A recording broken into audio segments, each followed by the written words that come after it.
ये भारत है।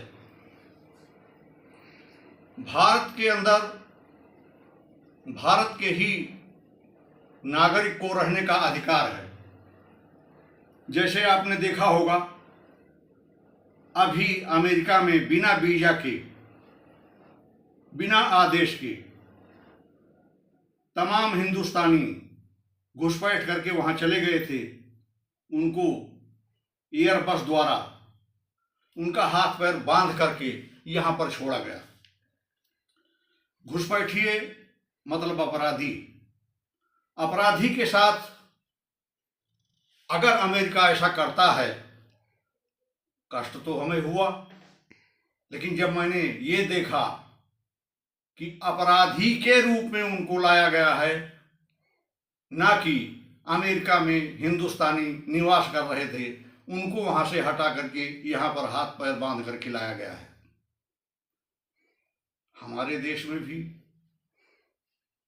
ऐसे नागरिक बन करके बहुत रह रहे हैं जो वीजा लेकर के नहीं आए हैं, घुसपैठ किए हैं और घुसपैठ करके अफगानिस्तान से, पाकिस्तान से, बर्मा से और बांग्लादेश से रोहिंग्या और बांग्लादेशी घुसपैठिए भारत में आकर के यहाँ की डेमोग्राफी जरूरत से ज्यादा खराब कर रहे हैं। अब आज अगर कोई पत्रकार या कोई भी विद्वत आत्मा किसी भी स्थान पर बात करती है तो यह तो नहीं देखती कि हमारे देश को आजाद हुए 78 वर्ष हो गए या इससे भी अधिक हो गए। केवल यही एक चीज देखती है कि आज 2014 से लेकर के अभी तक भारतीय जनता पार्टी की सरकार है, तो भारतीय जनता पार्टी की सरकार में गृह मंत्री भी भारतीय जनता पार्टी का है और गृह मंत्री का अधिकार है बॉर्डर की सुरक्षा करना। तो बॉर्डर सिक्योरिटी फोर्स बॉर्डर पर क्या कर रही है उस पर प्रश्न चिन्ह लगाना, गृह मंत्री पर प्रश्न चिन्ह लगाना और भारत सरकार पर प्रश्न चिन्ह खड़ा करना कि आखिर आप क्या कर रहे हो, क्या कर रहे हो, कैसे घुसपैठिए आए, ये तो पूछने के लिए तैयार हैं। लेकिन ये कोई भी आदमी यह कहने के लिए तैयार नहीं है कि किसी भी तरह से अगर आ ही गए हैं तो उनको निकालने का बंदोबस्त किया जाए।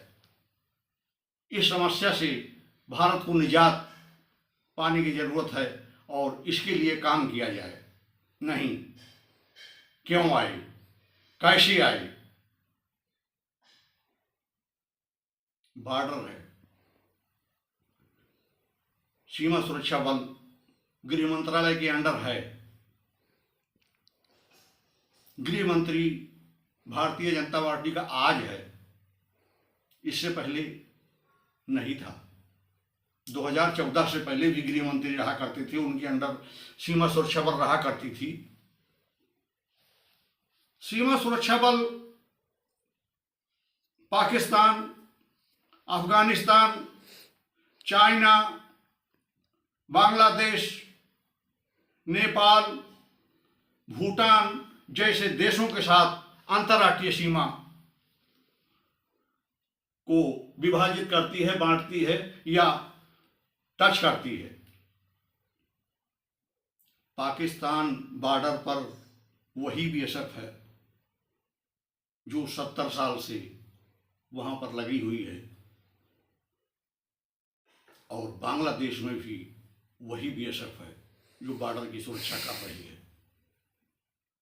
पाकिस्तान पर बॉर्डर की तौर तरीके या उसका बंटवारा कुछ ऐसा है कि एक सीध में सीधा चले जाओ,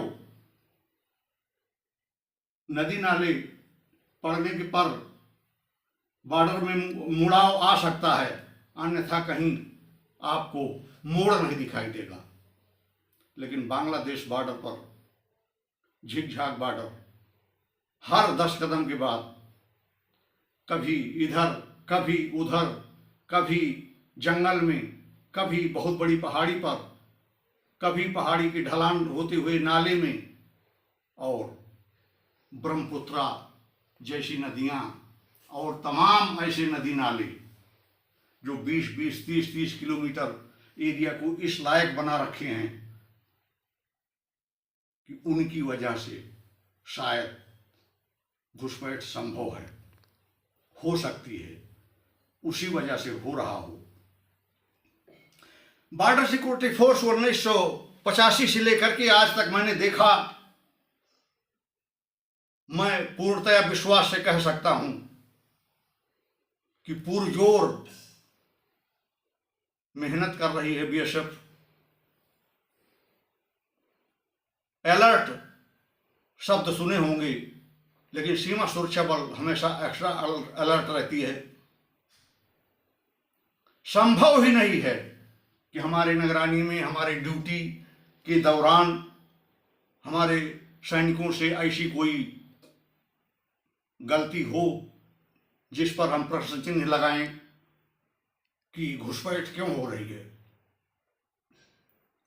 घुसपैठ तो पाकिस्तान बॉर्डर पर जहां पर जरूरत से ज्यादा अलर्टनेस और ड्यूटी सख्त है, नरोट जयमल सिंह रोड, इधर बीओपी पहाड़ीपुर, नदी के उस पार बीओपी ताश, और दोनों के बीच में नदी में मिलता हुआ पाकिस्तान की तरफ से एक नाला, उसमें से निकल करके पाकिस्तानी घुसपैठिए या आतंकवादी आकर के और पठानकोट एयरबेस पर हमला कर दिए थे।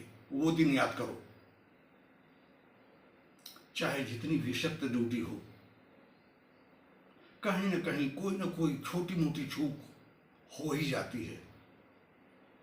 हाँ, और सख्त होने की जरूरत है कि इस तरह की चूक ना हो। इजराइल से HSTI हमारे पास आए हैं, 3-3, 4-4 किलोमीटर हम एक जगह बैठ करके ही देखते हैं, लेकिन बॉर्डर तो सीधा हो। बॉर्डर नदी नालों और जंगलों से भरा हुआ है, तो उसमें HSTI क्या करेगी? जहां समतल है वहां तो ठीक तरह से वो ड्यूटी कर रही है। सैनिकों की भी कुछ कमी है। 50,000 सैनिक सीमा सुरक्षा बल में और बढ़ाए जाएं।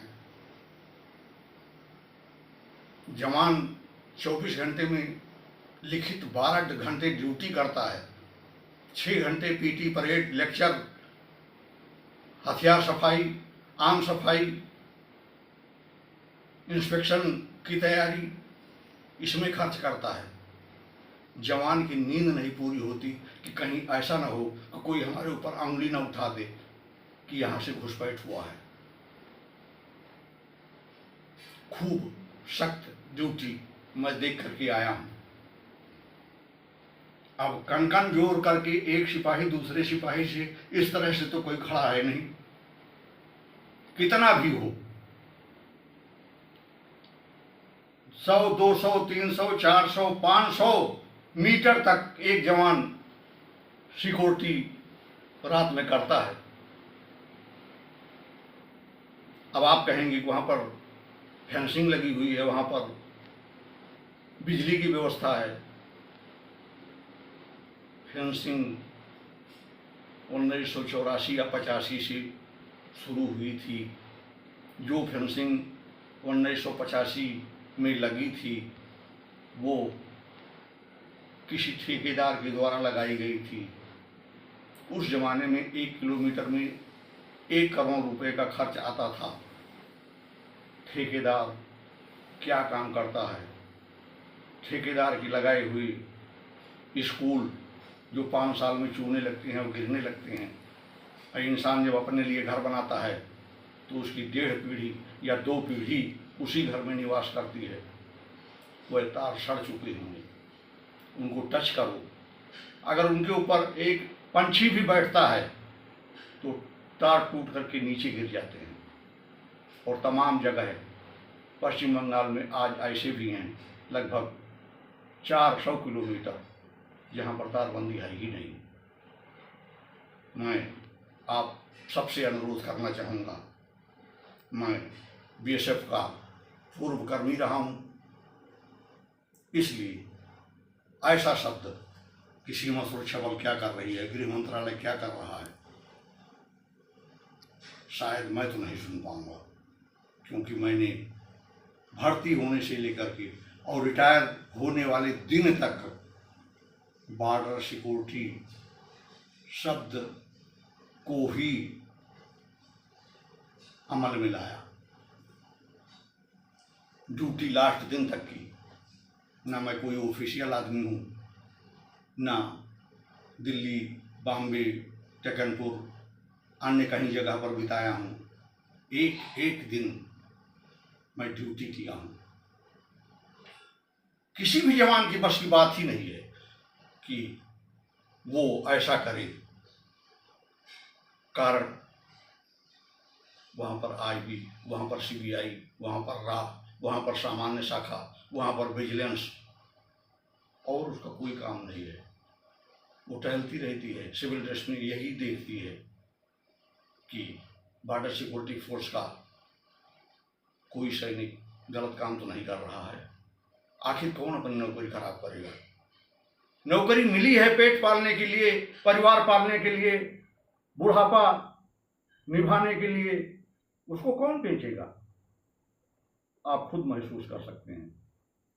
अब किसी कारणवश घुसपैठिए भारत के अंदर आ ही गए हैं तो रोहिंग्या और बांग्लादेशी घुसपैठिए और पाकिस्तानी,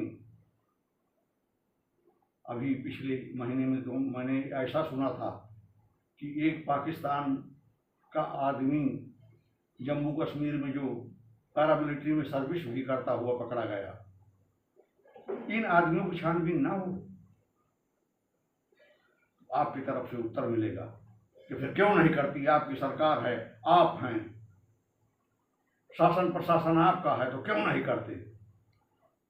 एनआरसी सबसे सुलभ तरीका है घुसपैठिए रोहिंग्या को पकड़ने का। एनआरसी 2014 के बाद प्रथम सरकार जो भारतीय जनता पार्टी की बनी थी, उसी में इस तरह का आदेश हुआ था। असम में तो राजीव गांधी के आदेश पर, पुराने आदेश को लेकर के एनआरसी हो चुकी। अन्य जगहों पर एनआरसी के लिए जो दिल्ली में शाहीन बाग हुआ था, क्या आपको वो याद नहीं है? उसे आप भूल जाएंगे? तो सभी लोग सहयोग दें कि एनआरसी जैसी चीज होगी तो हम शाहीन बाग जैसा खेल नहीं करेंगे। भारतीय हिंदू, भारतीय मुसलमान को किसी भी तरह की तंगी ना हो, और रोहिंग्या घुसपैठिए और बाहर देश से आए हुए तमाम जो यहाँ एजेंट घूम रहे हैं, ये निकाले जाएं। ये कोई बुरी बात नहीं है। मैं उन पार्टियों से भी कहना चाहूँगा, अगर कोई पार्टी इसकी विरोध में है, वो चाहती है कि रोहिंग्या यहीं रहें, घुसपैठिए यहीं रहें, पाकिस्तानी एजेंट यहाँ बने रहें, तो आप भारतवर्ष का सम्मान नष्ट कर रहे हैं, भारतवर्ष की गरिमा नष्ट कर रहे हैं, भारतवर्ष की डेमोग्राफी को आप खराब करने के लिए उतारू हो चुके हैं। ऐसा कोई न करे। एसआईआर के माध्यम से अगर ये देखा जा रहा है कि ऐसा व्यक्ति जो वोट का अधिकारी है वही वोट दे, इसमें बवाल ना खड़ा करे। ये देश हित में है, राष्ट्र हित में है, और राष्ट्र हित ही सर्वोपरि है। राष्ट्र है तभी आप हैं, अन्यथा आप यहाँ कैसे होते के साथ यूट्यूब चैनल एक्समैन, एनबी सिंह, बीएसएफ चैनल को सब्सक्राइब करें, वीडियो को लाइक करें। ये हमारी आपसे विनती है, बाकी आपकी मर्जी। नमस्कार, जय हिंद, जय भारत।